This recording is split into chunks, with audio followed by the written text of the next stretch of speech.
Hey guys, it's so great to see everyone. I'm super excited today because we are going to play a game that helps you practice your math facts at home. Pour mes étudiants qui parlent français, c'était quelque chose qu'on jouait pour pratiquer les mathématiques.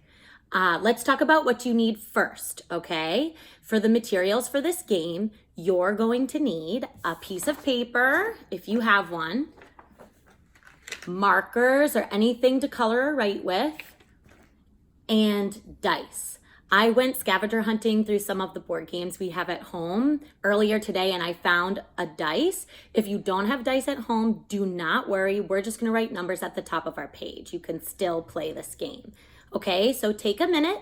I'll review those again. You need a piece of paper, markers or anything to write with, pen, pencil, that works too. Dice if you have it, if not, just the pen and paper.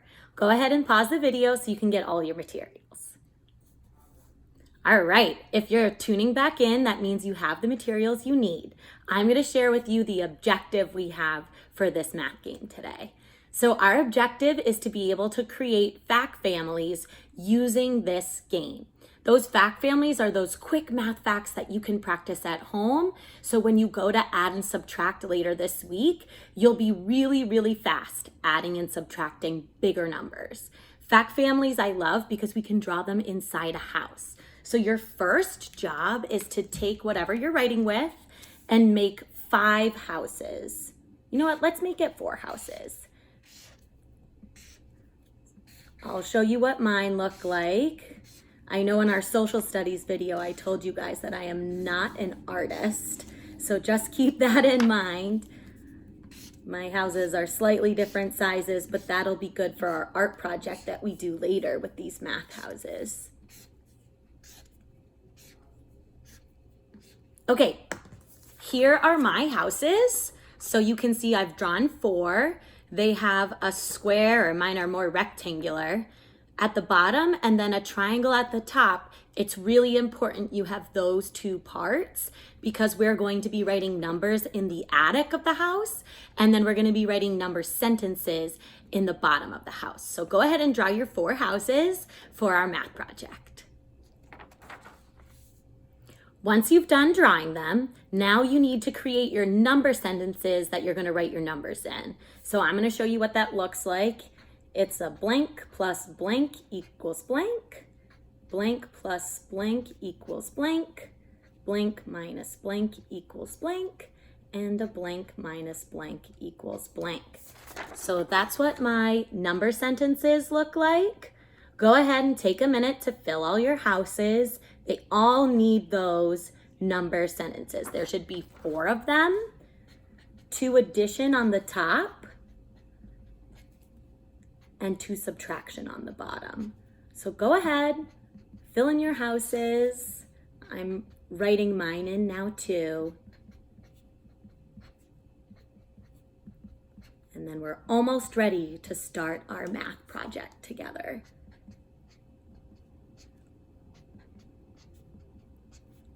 Okay. So when you're done, all your houses should have all of those number sentences in them without the numbers yet.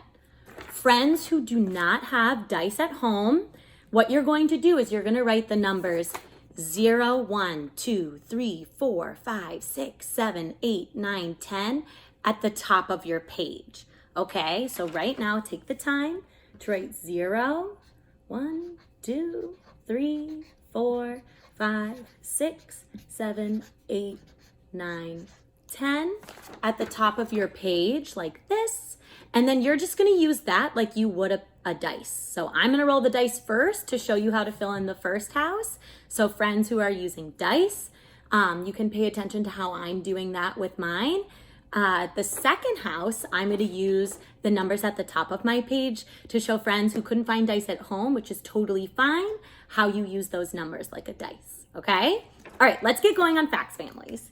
So I'm actually going to change my color because I like to make my houses different colors. It seems more fun that way. And I'm going to roll my dice. So I'm going to roll it once. I got a 5. So I'm going to write a 5 on one side of the attic in the house. I'm going to roll again. Oh, I got a 5 again. I'm gonna re-roll for a different number. 3. All right, so I rolled, as you guys can see, a 5 and a 3. So I put those in the top of my house. Now, I know that 5 plus 3 equals 8. So I'm gonna write my 8 in the tippity top of the attic in my house. Now I have 5, 3, and 8.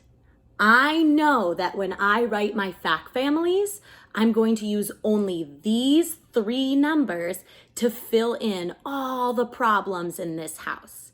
For example, 5 plus 3 equals 8. So I'm going to write 5 plus 3 equals 8. Now I need to switch my addends. Addends are those 2 numbers you add together to equal the sum. So I'm going to now write 3 plus 5 equals 8. So far, my fact family house looks like this. Now it's time to start on my subtraction problem. Just as a reminder, you want to make sure that you always put the biggest number in the attic first for both subtraction problems. So I wrote my 8s in the beginning of my subtraction problem.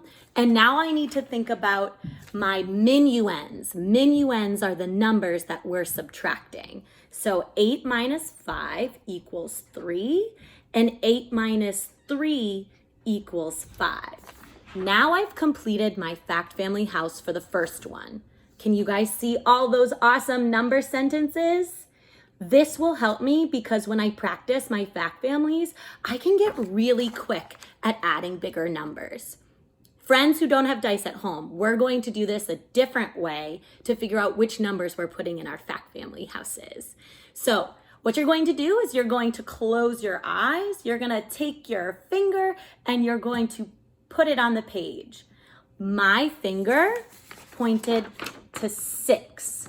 So I'm going to write 6 in the top of my house. All right, now I'm gonna close my eyes one more time to find that next number. I pointed to 2, so I'm going to write 2 in the top of my house. Just as a reminder, to figure out what goes in the very top of your attic, you wanna add these 2 bottom numbers together. So 6 plus 2, if you're forgetting what that is, bigger number in your brain, count up by the smaller number. So 6 plus 2 more, 7, 8 equals 8. So I'm gonna write another 8 in the top of my attic there. Okay, now it's time to make those fact family number sentences. So I know 6 plus 2, which are my addends, equals 8, which is the sum. Now I need to switch my addends to create a new number sentence. 2 plus 6, addends, equals 8. 8 is the sum. Now that I'm starting my subtraction number sentences, I want to start by putting the sum, the biggest number in the attic, first for subtraction. You can't put up 2 fingers and try taking away 6. That doesn't work. So we always start with the bigger number. So I'm going to put my 8 there. And now I'm going to subtract. 8 minus 2 equals 6. And 8 minus 6 equals 2. There we go. All right, now I'm gonna fill in my fact family houses with dice and with my numbers up top. Go ahead and do yours too. Let's see, I have another 6, and I have a 4, which is 10. I'm looking at these addends and the sum. And now I'm gonna use my top numbers. Let's see, oh, I did that looking. Can't cheat, Miss Tremlett, come on. 9. It's hard not to look. 7. 9 plus 7 is 16. Ooh, those are bigger numbers, that's exciting. 9 plus 7, those are my addends, equals 16. 7 plus 9, addends, equals 16. 16 is the sum. Now I'm going to write 16 at the top of my subtraction because those are the bigger number. All right. This is what it looks like when you've finished all your fact families. Now when I go to add and subtract bigger numbers, I'll remember these fact families. So if I see a combination of 6 and 2, I know it equals 8. If I see a combination of 8 minus 2, I know it equals 6 because I've practiced these fact families. If you're looking for something more challenging, if you're feeling like this 0 through 10 fact family is too easy for you, I challenge you that instead of writing 0 through 10 at the top, you write 0 through 20. That way you're going to work with numbers that are double digits and it'll be a little trickier for you. Okay, now that our math is done, we can get to the art project. So I've worked really hard on my fact families for math. I can now turn this into an art project. One of the things I love about living in Boston is there's so many different types of houses here. I know that in the North End, there's those beautiful older houses from earlier centuries. Where I live, there are a lot of residential. So we've talked about suburban communities in social studies, and it kind of looks like that where I live. So I'm gonna design each one of my houses to look a little different. I think I might even make one of my houses a gingerbread house. So for my first one, I'm gonna draw pink pillars at the top. I'm gonna do some pink smoke coming out the front with a walkway.